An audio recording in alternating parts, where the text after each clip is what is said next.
வெள்ளாள முன்னேற்ற கழக கொடியை வந்து விஜய் பயன்படுத்துறாருங்கிறது தான் என்னோட குற்றச்சாட்டு.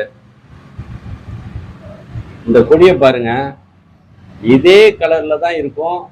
விஜய் இப்ப விஜய் ஆரம்பிச்சிருக்க கட்சியோட கொடியும் இதே மாதிரி தான் இருக்கும். இது ரெண்டுக்கும் ஒன்றும் பெரிய வித்தியாசம் இல்லை. இதுல புலி இருக்கு, அதுல வந்து யானை போட்டிருக்காங்க. இதை வந்து கிராமங்கள்ல வந்து இந்த வெள்ளாள முன்னேற்ற கழகம் அந்த கொடியை கொண்டு போய் சேர்க்கறதுக்கு, இந்த கலரை கொண்டு போய் சேர்க்கறதுக்கு ஒவ்வொரு இடத்துலையும் எவ்வளவு இன்னல்களை எவ்வளவு பிரச்சனைகளை சந்திச்சு அவங்க எல்லா கிராமங்களையும் சென்றடைஞ்சிருப்பாங்கிறது எல்லாருக்கும் தெரிஞ்ச விஷயம். இதை வந்து ஒரு ஸ்டாரு விஜய்ங்கிறதுனால வந்து படத்துல தான் வந்து அடுத்த கதை ஆங்கில கதையிலேருந்து ஹிந்தி கதையிலேருந்து திருடி அதில் நடிக்கிற விஜய் ஒரு கொடியை கூட சொந்த கட்சிக்கு ஒரு கொடியை கூட சொந்த சிந்தனையில கொண்டாடாம இன்னொரு கட்சி பயன்படுத்துறது எந்த விதத்துல நியாயம்? இது சம்பந்தமா வெள்ளாள முன்னேற்ற கழகம் விஜய்க்கு வந்து ஒரு வாரத்துக்கு முன்னுக்கு நோட்டீஸ் அனுப்பிச்சிருக்காங்க. அந்த நோட்டீஸுக்கு எந்த ரிப்ளையும் விஜய் தரப்புல இருந்து இது வரைக்கும் வரல. இப்ப இது வந்து கோர்ட்டை நாட போறாங்க. அதுக்கு என்ன தீர்வு கிடைக்குங்கிறத நம்ம பார்ப்போம்.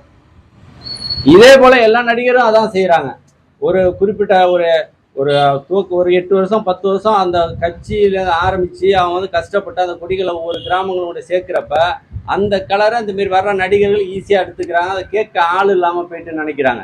யாரும் கேட்க முடியாதுங்கிற ஒரு அகங்காரம் தான் நினைக்கிறேன். ஏன்னா நோட்டீஸ் கொடுத்ததுக்கு ரிப்ளையே கொடுக்க முடியாத விஜய் வந்து அரசியல்ல வந்து என்ன செஞ்சு வந்து மக்களுக்கு நீங்க சாதனை பண்ண போறீங்க? அப்ப இதே வந்து ஈயடிச்சாங்காப்பி செய்யற நீங்க இதுலயே வந்து ஒரு ஒரு என்ன சொல்ற ஒரு உண்மை நண்பகத்தன்மை இல்லாத ஒரு விஜய் இந்த மக்களுக்கு நீங்க அரசியலுக்கு வந்து நீங்க என்ன செய்ய போறீங்கிறத என்னோட கேள்வி.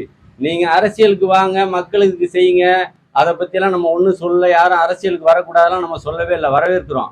ஆனா இந்த மாரி திருட்டுத்தனமான வேலைகளை அடுத்தவன் யூஸ் பண்ற அந்த கொடியை நீங்க அபகாரம் பண்றது எந்த விதத்துல நியாயம்? இது சட்டப்படி நம்ம போறோம். கோர்ட்டுக்கு வந்து வெள்ளாள முன்னேற்ற கழகம் போயிருக்காங்க.